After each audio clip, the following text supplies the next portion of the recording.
আলাইকুম, welcome back to my channel. আশা করি আপনারা সকলেই ভালো আছেন। আমিও আল্লাহর রহমতে ভালো আছি। আজকে আমি আপনাদেরকে দেখাবো গরুর মাংসের রেসিপি। এখনও আমার চ্যানেলটি সাবস্ক্রাইব না করলে সাবস্ক্রাইব করে দিবেন। এখানে আমি 4 থেকে 5টি তেজপাতা নিয়ে নিয়েছি। আপনারা আপনাদের পরিমাণ অনুযায়ী নিয়ে নেবেন।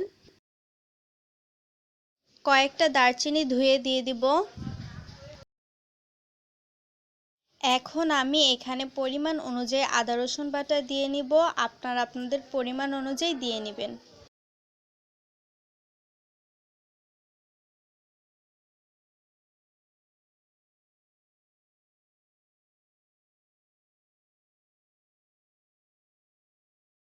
এখন আমি এখানে সব রকমের মশলা দিয়ে নিব। আমি মশলাগুলোকে ব্লেন্ডার করে নিয়েছিলাম, আপনারা চাইলে আস্তেও দিতে পারেন।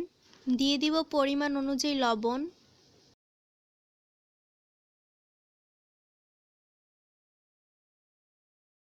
দিয়ে দিব পরিমাণ অনুযায়ী হলুদ গুঁড়ো,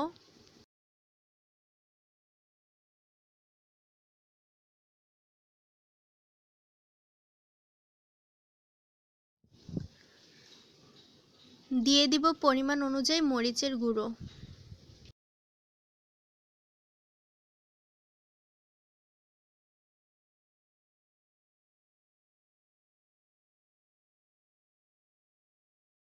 পেঁয়াজ কুচি দিয়ে দিব। এখন দিয়ে দিব পরিমাণ অনুযায়ী তেল।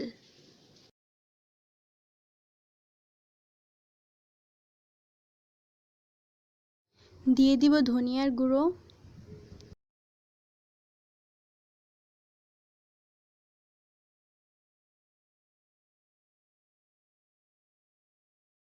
মশলার সাথে মাংসটাকে ভালোভাবে মেখে নেব।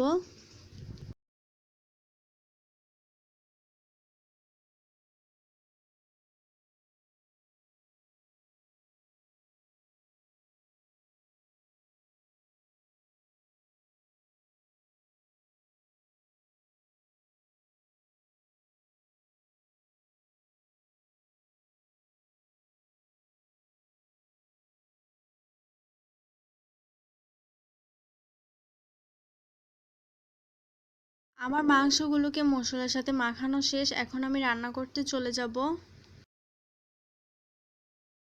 আমার মাংসটাকে আমি চুলায় বসিয়ে নিয়েছি। এখন আমি কষিয়ে নিব। আসছি 10 মিনিট পর।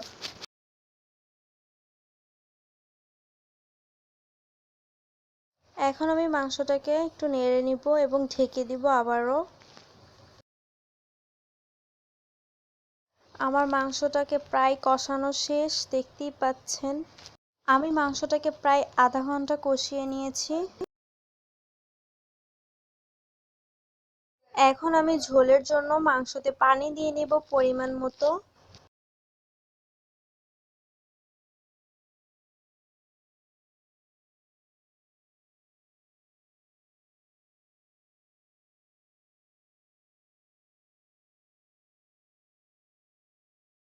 এখন আমি নেড়ে নিব এবং কিছুক্ষণের জন্য ঢেকে দিব।